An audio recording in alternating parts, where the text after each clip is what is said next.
सभी देखने वालों को नमस्ते। ओम नमः शिवाय। आप सभी को सावन के पावन महीने की बहुत बहुत शुभकामनाएं।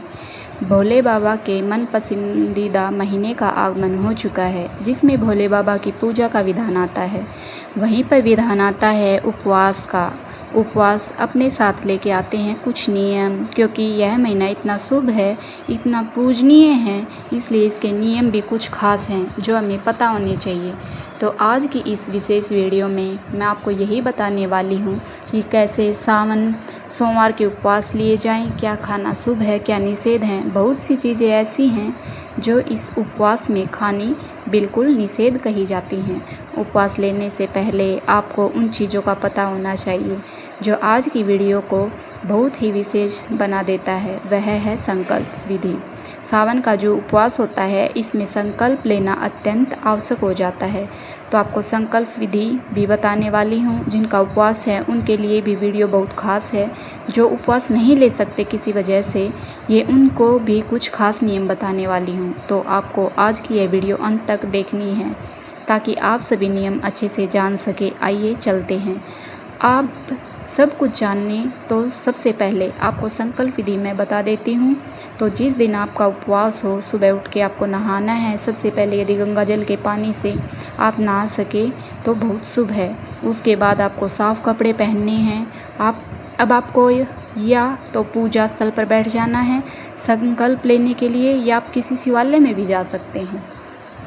चौकी यदि आपने सजाई तो वहाँ भी आप बैठें, या यदि आपके पास कोई भी चीज़ नहीं है तो मन ही मन में भोले बाबा का ध्यान भी किया जा सकता है। तब भी आप संकल्प ले सकते हैं। विधि सबके लिए एक ही होगी, चाहे आप कहीं पर भी संकल्प लीजिए। आपको हाथ में जल या गंगा जल ले लेना है।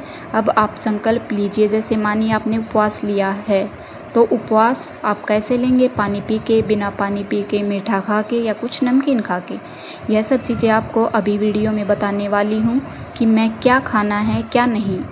लेकिन आपको संकल्प सुबह से ऐसे ले लेना है। यदि आपका उपवास नहीं है तो भी आप संकल्प ले सकते हैं। आप संकल्प ले सकते हैं कोई भी अच्छी चीज़ अपनाने का। यदि आप में कोई गलत आदत है तो उसे त्यागने का।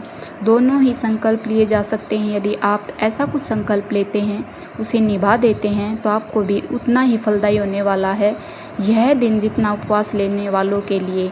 तो यह संकल्प विधि है। अब बता देती हूँ आपको यह कि उपवास यह लिया कैसे जाता है, क्योंकि अलग अलग ढंग से लोग इसे भोले बाबा के उपवास को लेते हैं। जैसे कि कुछ लोग ऐसे हैं जो बिना पानी पिए भी उपवास लेते हैं, कुछ केवल पानी पी के उपवास लेते हैं। वहीं पे बहुत से लोग केवल फल खा के उपवास लेते हैं। बहुत से लोग ऐसे हैं जो इस उपवास में केवल मिठाई ही खाते हैं। वहीं पे कुछ लोग सेंधा नमक इस उपवास में खा लेते हैं। यदि मैं अपनी बात कहूँ तो मैं इस उपवास में सेंधा नमक खा लेती हूँ। अब आप अपने नियम भी देख लीजिएगा।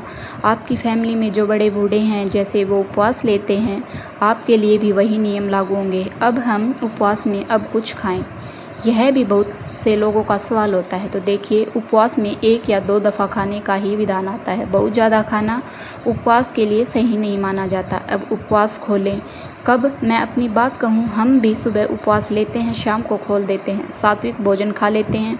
तो अब आप अपने नियम भी देख लीजिएगा, क्योंकि अलग अलग जगह के अपने अलग अलग भी नियम होते हैं।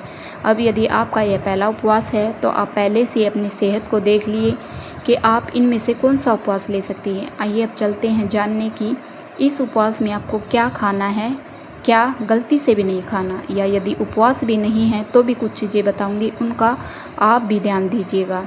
तो सबसे पहले जानते हैं कि क्या हमें नहीं खाना, जिससे आपका उपवास भी खंडित हो सकता है। अब यदि आपका उपवास है तो पहली चीज़ तो यही है कि आपको अन्न या अनाज नहीं लेना।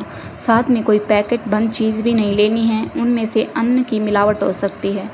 इस चीज़ का विशेष ध्यान देना है कि अन्न आप उपवास में नहीं खा सकते। इस शुभ महीने में हमें तामसिक भोजन ना लेना है, ना अपने किचन में लाना है। यदि तो आपका उपवास है तो देखिए, तामसिक भोजन तो आपके यहाँ आना भी नहीं चाहिए। यदि एक उपवास है, बाकी लोग भी नहीं खा सकते। लेकिन यदि उपवास भी नहीं लिया है तो भी तामसिक भोजन यदि आप ना खाएं तो आपके लिए यह महीना बहुत शुभ होगा। तामसिक भोजन होता है जिसमें मीट आता है, अंडा आता है, लहसुन, प्याज आता है। तो इन सब चीज़ों का त्याग किया जाना चाहिए शुभ महीने में। उसके बाद आपको कोई भी नशीली वस्तुएं नहीं लेनी चाहिए, यह भी बहुत ही अशुभ मानी जाती है। यदि मैं दालों में बात कहूँ तो मलका की दाल जो है सावन के महीने में नहीं खाई जाती, इसे निषेध माना जाता है। सावन के महीने के लिए वैसे ही साग जो होते हैं उन्हें खाना शुभ माना जाता है। पत्ता गोभी, फूल गोभी, इन्हें खाने से भी हमें बचना चाहिए। बैंगन खाना भी निषेध माना गया है। कटहल भी हमें इस महीने में नहीं खानी चाहिए।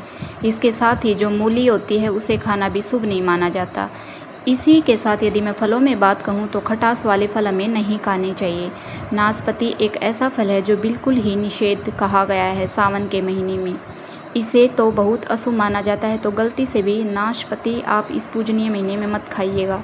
तो यह कुछ चीज़ें हैं जो इस पूजनीय महीने के लिए निषेध कही गई। इन सभी चीज़ों से आपको बचना है। उपवास लिया है तो भी, ना लिया तो भी इन चीज़ों को ना खाइएगा, आपके लिए भी यह महीना शुभ होगा। अब आपको यह बता देती हूँ, यदि आपका उपवास है तो आपको खाना क्या है। इस उपवास में बहुत सी ऐसी चीज़ें हैं जो इस उपवास में खाई जा सकती है, जिसमें पहला नाम आता है फलों का। तो इसमें सभी मीठे फल खाए जा सकते हैं, मौसमी फल खाए जा सकते हैं, उन्हें खाना बहुत ही शुभ माना गया है।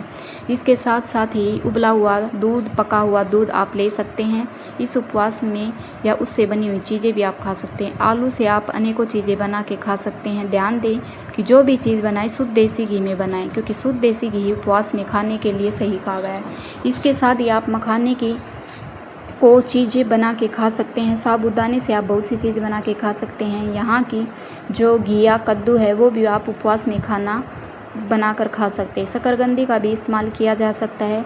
बहुत से लोग ऐसे हैं जो उपवास के चावल साथ में उपवास के आटे से भी अनेकों चीज़ें बना के खा लेते हैं। यदि आप ऐसा कुछ खा लेते हैं तो यह भी खाया जा सकता है। तो आज की वीडियो में इतना ही। आप सभी इन चीज़ों का ध्यान रखें और अपने उपवास को और अपने संकल्प को सफल बनाएं, ताकि उसका फल आपको अच्छे से अच्छा मिल सके।